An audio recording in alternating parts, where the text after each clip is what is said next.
तोरा जीना मुश्किल भाई ये तो। अरे कौन गुदुर गुदुर कर रहा है? ए क्या बोला था फुसुर फुसुर जी? अरे कौन है? क्या छिया? सामने आओ। ए नहीं आबो। अरे सामने आओ। तोरी भाई हमें छिया गाछ लग से छोड़ के चल जेबे, कोई गाछ बस हमें तोड़ ले। तू क्या छिया? तू है ना आबो। मैं कौन हूँ? हाँ थोड़ा नजर उठा करके देखो। अच्छा मालिक हो। हमें तो कालिए कोई चो आइ काल आम के टिकला तोड़े लो धिया पुता बर्तन करे छे। ये बात तो सच है। गोर लागे छिया मालिक। खुश रहो। अच्छा आम देख ले लो, देख लो कोनो बात नहीं। फड़ले तो बढ़िया टिकला छे, दवाई नहीं पड़ले तब एते टिकला छे। मेरन सिंह, हाँ आज मैंने हाँ इस बगीचा में इसलिए आया हूँ हाँ कि आज मैंने इस पैर से 5 फल तोड़ूंगा। ए मालिक एको बेर नाम नहीं लिया के में से हम 5 गो फल तोड़ा, एगो फल नहीं तोड़े ले दबो। मेरन सिंह, हाँ जरा जबान में लगाम दो। हमरा नहीं कही मालिक जाके कहा ओकरा। किससे बोलूंगा? कौन बोला है आपसे? झगड़ू मालिक कहल कया अगर कोई आम तोड़ेगा तो हमको खबर कर देना, या बिना हमसे पूछे इस आम के पेड़ में हाथ मत लगा। मेरन सिंह, हाँ मैं किसी से इजाजत नहीं लूंगा। नहीं तोड़े मालिक एको गो भदैया हो।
हम कहे दलिया तोरा फल तोड़ना छे तो करिया झगड़ू के वाला ला सब आम तोड़ ले, हमरा परवाह नहीं छे, लेकिन ओकरा एब्सेंटी में हम तोरा आम नहीं तोड़े देबो। मेरन सिंह, हां आखिर क्यों नहीं तोड़ने के लिए दे? ए द्वारे नहीं तोड़े देबो कि पेड़ में जाला लगा दिल कहिया और कह दिल कहिया कि बिना इजाजत का किसी को आम तोड़ने के लिए मत देना।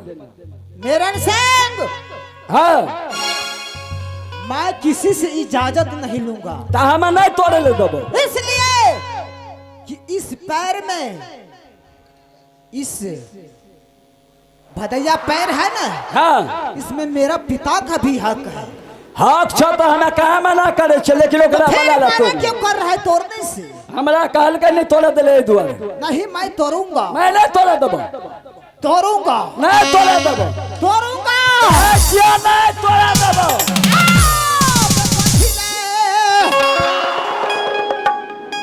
खोने में बारूद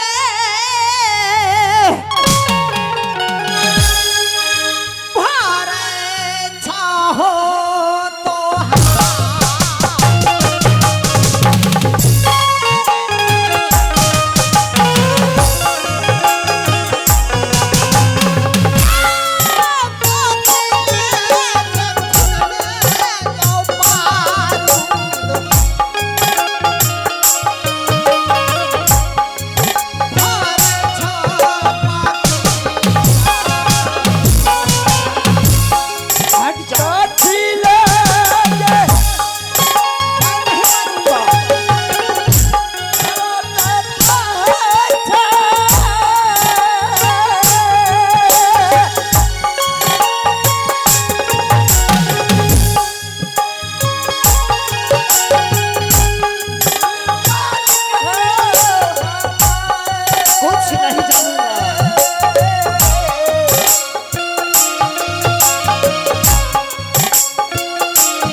चले जाओ इस बगीचा से वापस।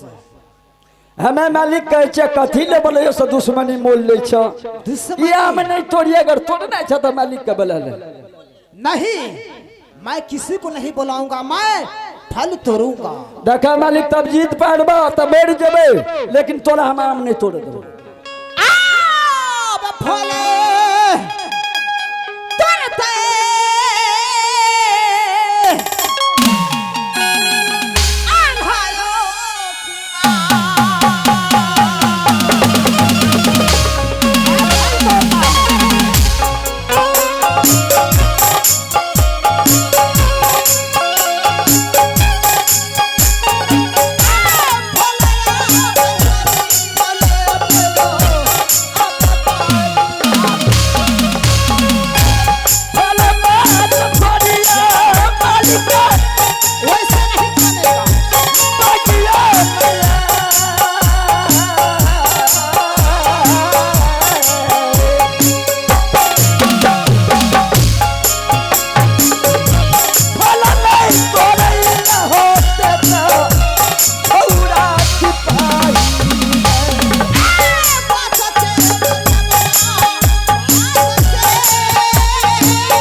चंडाला बाहुया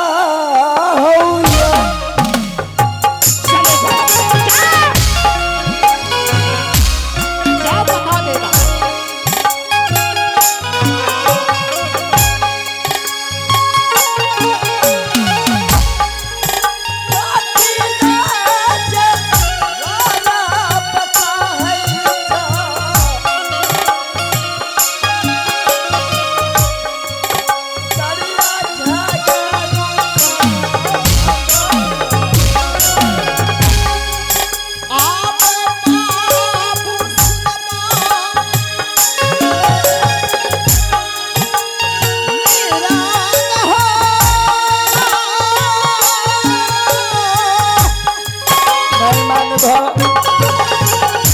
तो सुनो बात में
सिंह हाँ नहीं आएगा मालिक तुम्हारा। मैं फल तोड़ता हूँ